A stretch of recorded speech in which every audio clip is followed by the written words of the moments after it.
To the second instalment of the story about my Mark 1 Escort.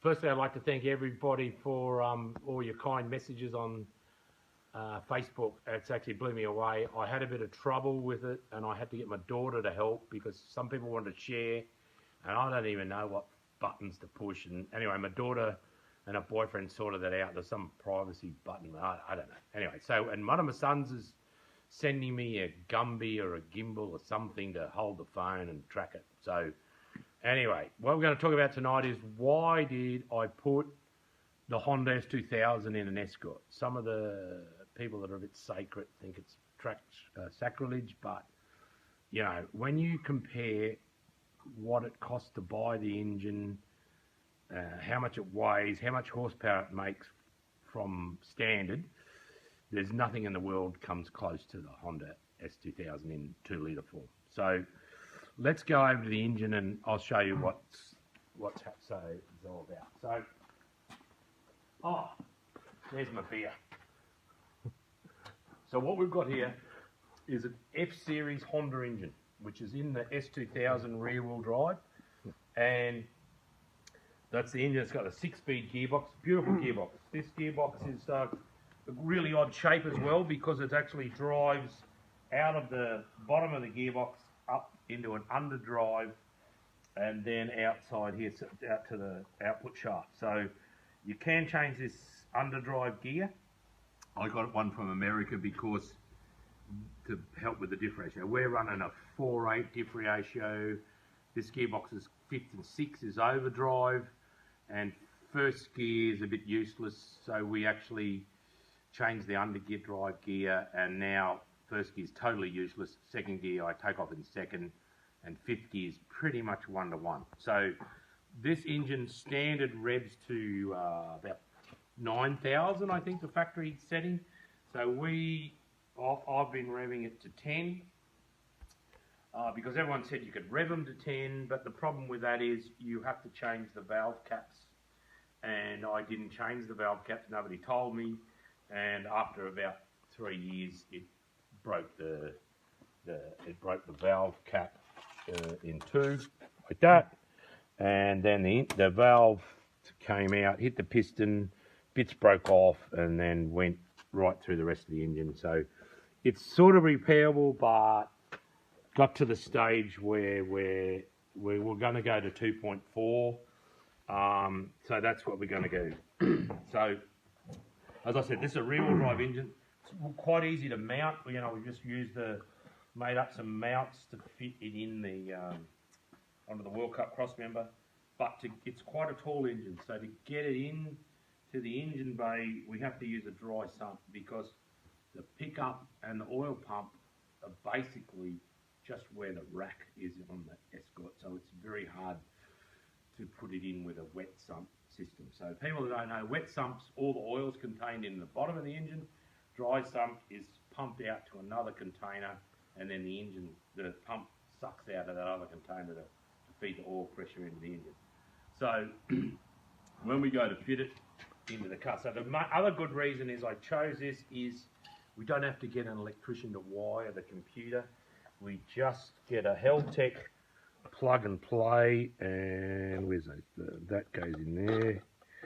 I think one of those bastards. Anyway, where is it? Anyway, it'll go in there. That goes in there. That goes in there. I'll get that right in a second. One of those ones. Maybe that goes there. Well, that's fit. Goes in there easy somewhere. Anyway, I don't know. Maybe it's that one. Yeah, there we go. So that plugs into there, and then that plugs in, picks your dash up with all the tacho and lights and speedo and things like that. So that's very easy to wire, and then I got the boys at Heltec to tune it, and they're very simple. So that's one of the other reasons to run the Honda. Not too bad to fit, but lots of fun to drive. So when you compare the price, the speed, and the smile on your dial and the fun meter, there's nothing comes close to it. So what we're going to do, we'll go over to the engine bay now and have a look at how we fitted the engine. So if you look in the car here and look down into the engine tunnel, gearbox tunnel, it's huge. And the reason for that is, look, we're not carrying any groceries or shoes or handbags or any of that shit. It's a rally car. So we want to make the tunnel as big as we can get. It's two reasons. The main reason is to help the airflow around the engine and gearbox. So when the bonnet's shut, when the air hits the front of the car, at a certain speed, if it can't go through the engine bay, it goes round and over the top. So when you put it like a hole in the bonnet, it only works for a very low speed. When you're going quite high speed, you need the air to run through the radiator, because that's what cools it, not the water. The air's flowing through the radiator cools it. So we've got all the radiators sealed off here, and then we have a deflector here to take the heat away from the air intake. So I run just a normal throttle body, and we'll go through that on another episode. But the main thing is to seal it off. The fan works much better behind the radiator. A sucking fan is more efficient than a pushing fan. And what happens if you don't seal this area up, the air goes through the radiator into the engine bay and then back around like that.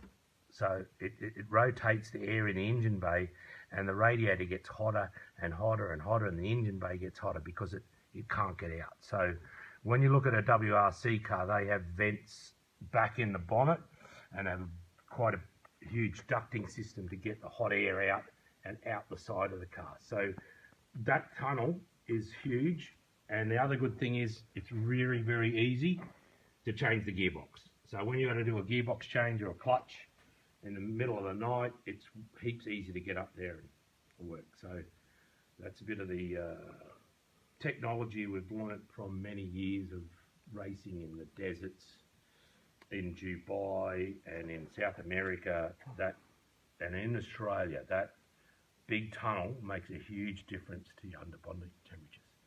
So what we'll do in another episode, we'll go and look at the 2.4 and how we're going to fit it in the engine bay, because it's a front-wheel drive engine. It's got a different bell housing. We're going to put a 6-speed Hollinger sequential behind it, and we're going to rotate the engine down in the engine bay to miss the bonnet, because it is a little bit taller.